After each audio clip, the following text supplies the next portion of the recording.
Hey, it's Mr. DeFelice here. Today we're going to focus on solving equations. So far in this course we've worked on... Hey guys, it's Mr. DeFelice. Today we're going to look at an introduction to solving equations. So far in this course we've worked on following the order of operations, simplifying expressions, and combining like terms. So now we're going to go into a little bit harder and putting all these steps together into solving equations. So for this one, we're going to review solving the equations. First, we're going to describe what's happening in the equation to the variable. Then we're going to list the steps to undo it, and then we can finally solve it. It helps to go in this order just to understand the process when you see an equation. Because essentially, when you're solving an equation, you're reversing the order of operations to get the variable by itself. That's what's happening when you're trying to solve. So let's look at some easy ones on the first page. As we work, they're going to get progressively harder. So if you feel like you've got these ones down, you can fast forward and just check your answers. But when you get to the harder ones, like 5 through 10, I want you to follow along with me on the notes. Alright, so for the first one, in this equation, I have a number being added by 5, and then it equals 17. So some number plus 5 more gives me 17. So what's happening to the variable in this problem? I'm adding 5. So when you're solving equations, you want to undo what's happening in order to solve it. So the steps to undo adding 5, well, the undo of adding 5 would be subtract 5. And the big key about solving equations is that no matter what you do on one side of your equation, you have to do on the other side of the equal sign. So sometimes I like to draw a line just to separate so I know I'm doing it to both sides. So in this one, it's nice and easy. 5 minus 5 cancels out. 17 minus 5 is 12. What's great about these problems is that you can check these without even asking me or somebody else for assistance. If you plug in 12 back into this equation and you check it, 12 plus 5 does give you 17. So you know you're good. Next one. What's happening in this problem to x, or my unknown? So I have some number, I'm subtracting 6, and it gives me 13. So what's happening? I'm subtracting 6.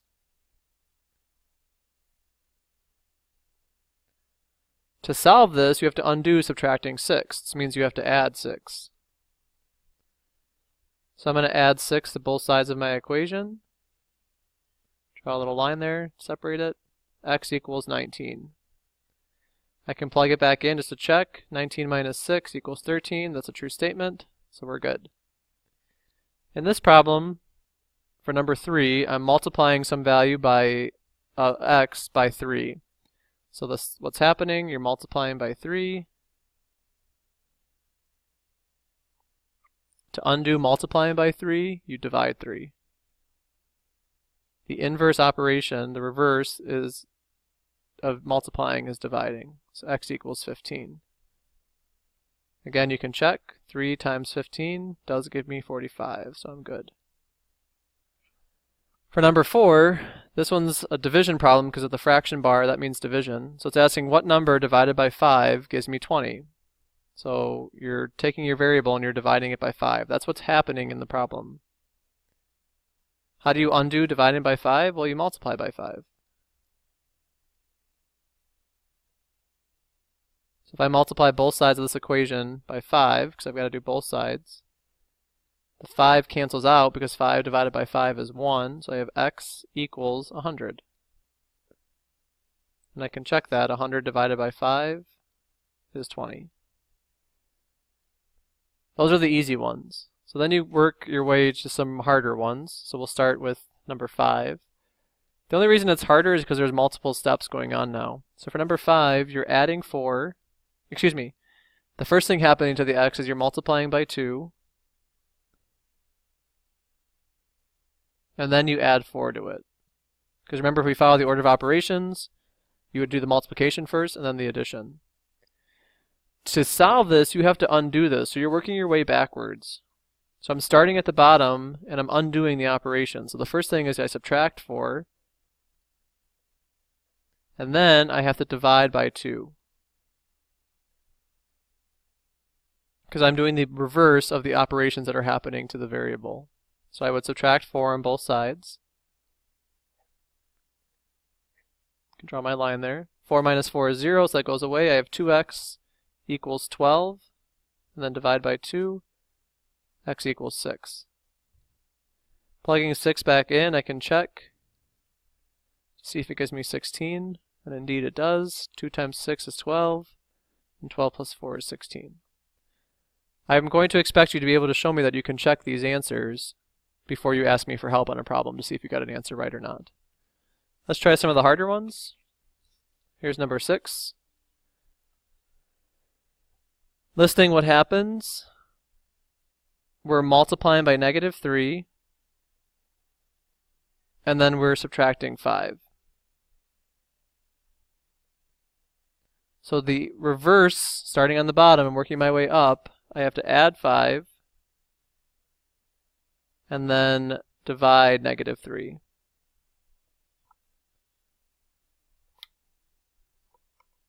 Okay, so I'm going to add 5. -3x equals 22.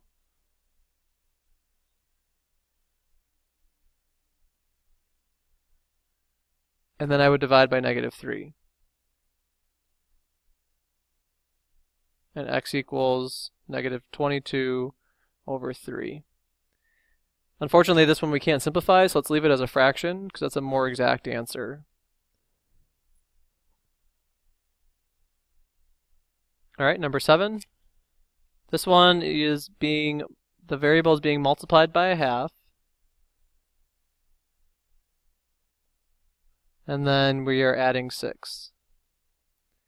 So doing the inverse of this, I'd have to subtract 6.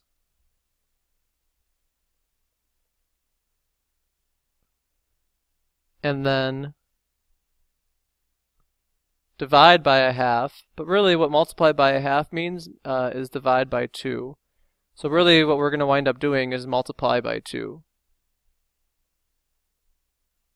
Because over here this is actually dividing by 2. Just another way of saying dividing by 2.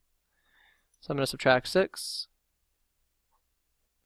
1/2 x equals 12. And then to undo the 1/2, I multiply both sides by 2. And I get x equals 24. Plugging that back in, half of 24 is 12, plus 6 is 18. So it's the correct answer. Alright, for number 8, I'm going to distribute. It's actually the first thing we have to do for some of these problems. Let's see what happens when you distribute. So if I distribute, I get 3x plus 18 equals 15. Now I can list what's happening to my variable. So it's being multiplied by 3, and then it's adding 18. So doing the reverse of this, you would subtract 18 and divide 3. So subtracting 18, 3x equals -3, divided by 3, x equals -1. Plugging in -1, 3 times -1 is -3, plus 18 is 15, so I'm good. Same thing with number 9. You should distribute first, because it makes your problem easier to solve.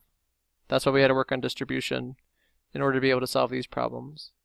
And now I can list what's happening. Multiply by -7, and then subtract 7.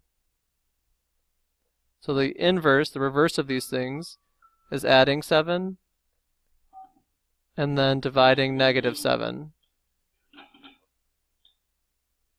And notice the variable is on the different side of this equation, but that's okay. I can still solve. So I have 28 equals -7x, divided by -7, -4 equals x. Last one. Before I can solve this problem, I want to simplify it. It looks like I can simplify 2 of the terms there. So this one has a simplification issue. Simplify first, because here I can change this to 11 equals 5x plus 1, because 12x minus 7x is 5x. And now I can list my steps. Multiply by 5, and then add 1. So the reverse of that is subtract 1 and divide by 5. So 10 equals 5x divided by 5. 2 equals x. That's it. These are your notes for today. We'll try some practice problems tomorrow where you can get some practice with solving equations.